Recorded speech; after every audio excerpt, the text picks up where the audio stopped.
It was a local in the Orthodox community, Williamsburg or whatever it was.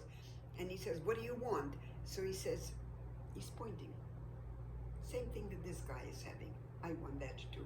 He says, "You greenhorn." The guy who was sitting next to him knows Yiddish, and he says, "Vis essen was es, yo." Want to eat what I'm eating, yo. He says, "Give him that." He had, before, at the beginning of the war, there was such a thing as buying, I don't know what it was even called, an ice cream soda, I think, where you put soda and ice cream, and there was a machine which whipped it up.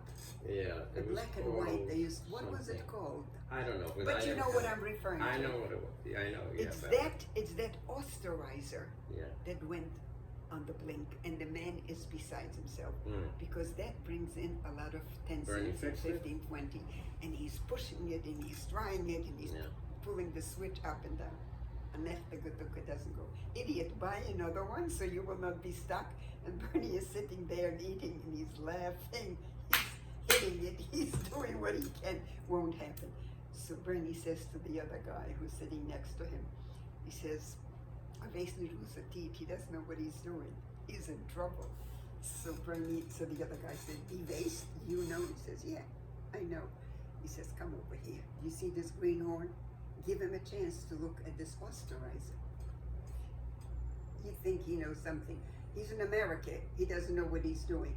So Bernie understood. He says, "Yes, I do." In Yiddish, "Evase." He says, "Okay, get up." Bernie pulls it out, takes, and the goddamn motor is stuck. And it hasn't been cleaned. Cleans it up, oils it, fixes it, and he says, puts it on, he says, plugs it in, he says, "Okay, try." Turns on the switch, it begins to go. He says, "Really?"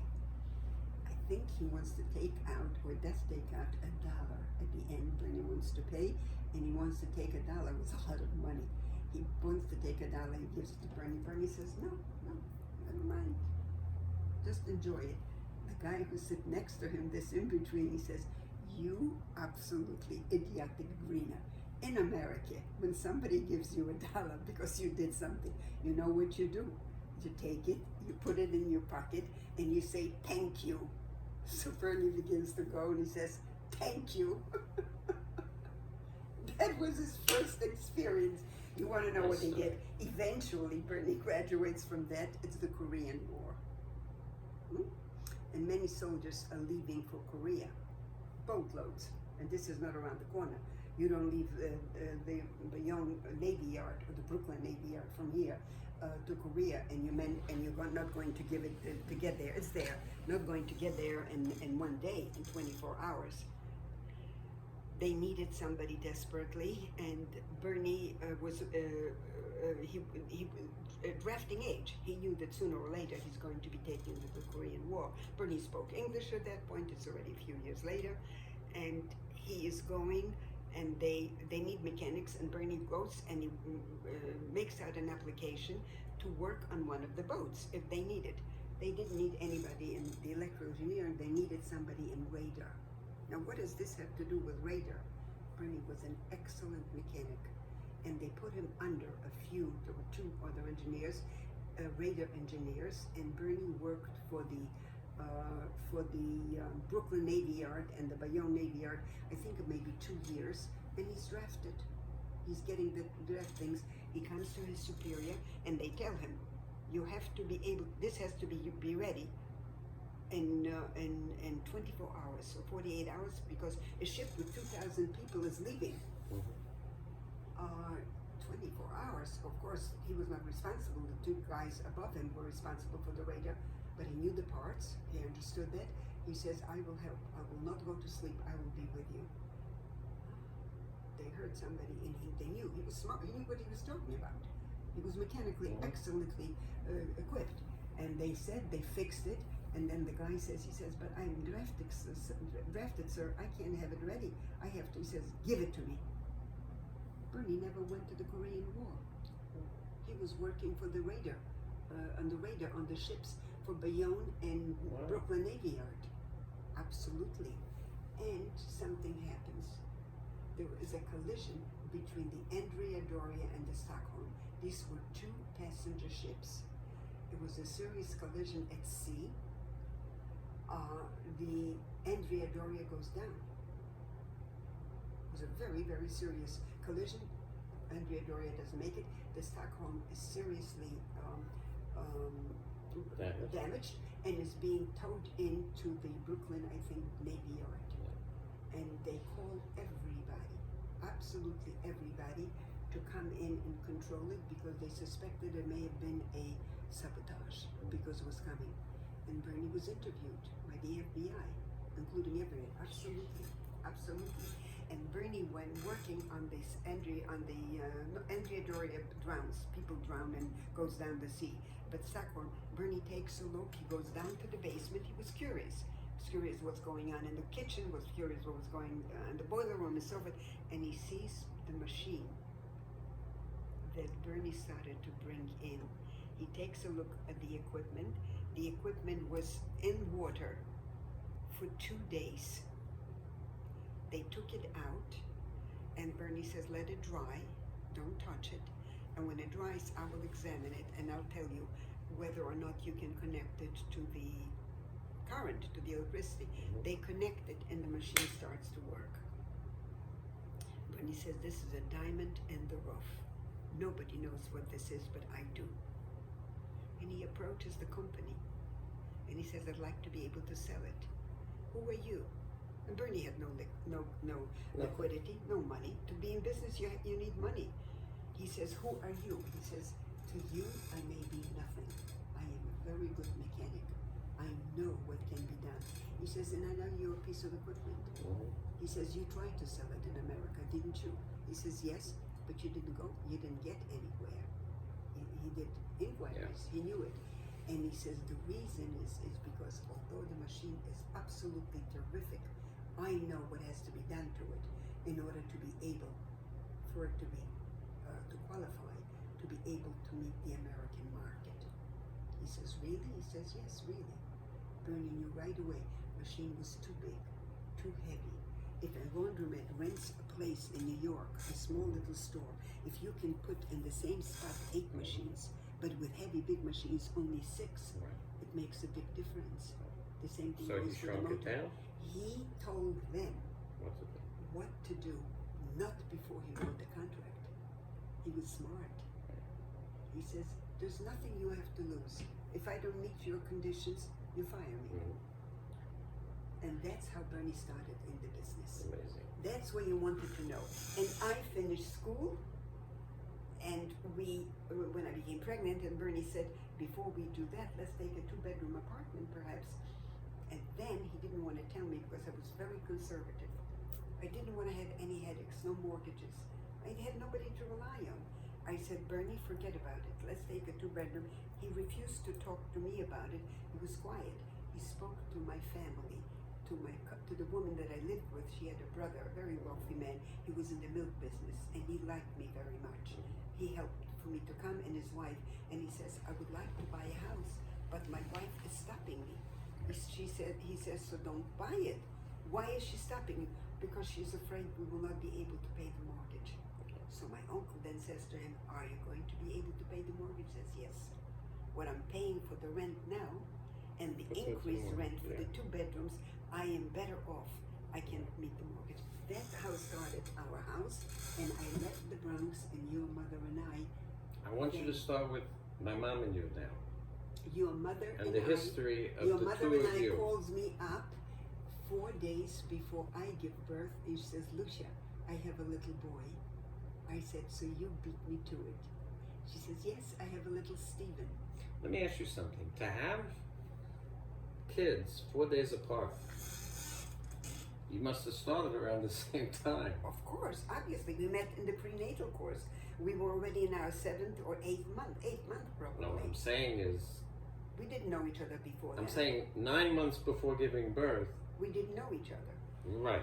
But somehow, just coincidentally, We met in a class, and Celia tells hang me, on, somehow coincidentally, you and Bernie and my mom and my dad were in a similar time frame. no, we were living in the same neighborhood. Had I lived 20 blocks further, Hang on. I would have gone to a different school. Hang on a minute. What I'm saying is, in order to give birth 4 days apart, you had to back up 9 months or so. Yeah, we got pregnant at the same time. And you don't just get pregnant, you have to do something. So you and Bernie and my mom and my dad were busy at the similar time frame. Exactly. Maybe you both went out and did something and then... Well, I lived 3 years in the Bronx and I didn't know her. I understand. Because Right. I never had to go. I was going Right. to school. Okay, so... And I was Got it. going with your mother after I gave birth every single day.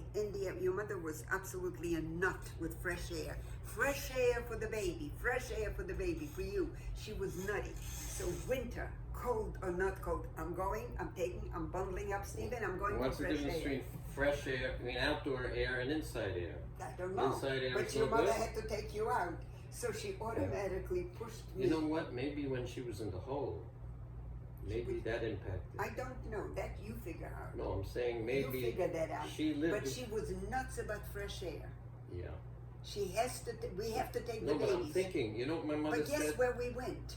Where? You want to know about it? Yeah, I want you to know. Yeah. We used to meet because she lived only a block and a half from me. And when I met her, and she told me, my name is Celia in Polish, Cyra. I said, Cyra, you're from Poland? She says, of course.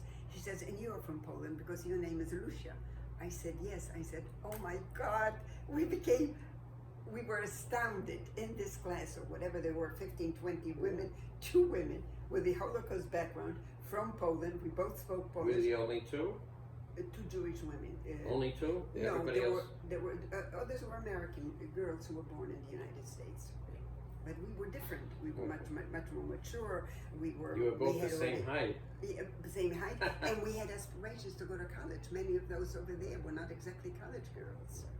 They were young women, 18, 20, who were already pregnant and had their first baby. I had David in 1953. I was almost 23 years old. Not quite. Because I'm just thinking, do you know what time it is, roughly? yes, it is 3:30.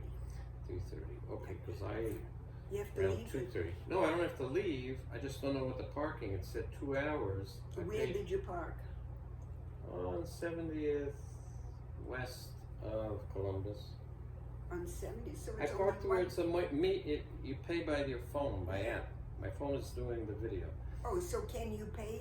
I put might in be able more to money? extend it. Yeah, maybe. We'll see. Come 4:30. Okay, all right. This is. So but that I want was to do, 3:30. I want Do you want to to know about your mother? I want to accomplish a variety of things. I want to get the complete story of the history of you and my mom and the 2 families. And then I want to share some things with you Right. that I have, and then I'll know. You give me your email, or I'll put them in your tablet that you can watch, and we can communicate. Because I have some interesting things you'll see that you're going to want to see. Wonderful. Great. Okay. Now I go back to what I said at the beginning. So I told you how I met your mother. I told you we lived in the Bronx. I told you we were very close neighbors, and I told you we raised our boys. The first year of David's life was very difficult for me. He developed celiac. A celiac, you know what it is? Yes, celiac. In those days, he could not tolerate anything. The food didn't know until it was diagnosed. No matter what he ate, he had severe diarrhea, and he never had an extended belly, which was distended, and he had cramps. The child was crying all the time, and in order for What caused that? I think it is maybe a inherited, some kind of a genetic issue, because my brother-in-law had something similar. So how'd you get rid of that? Primarily, just the way it comes, that's the way it goes. They outgrow it, not completely, but eventually. Temporary. Okay. That's right. But he couldn't eat. He could have no starches. He could have no milk. What do you feed a child that's a few months old? If you can't give him a cookie, you can't give him some cereal, you can't give him.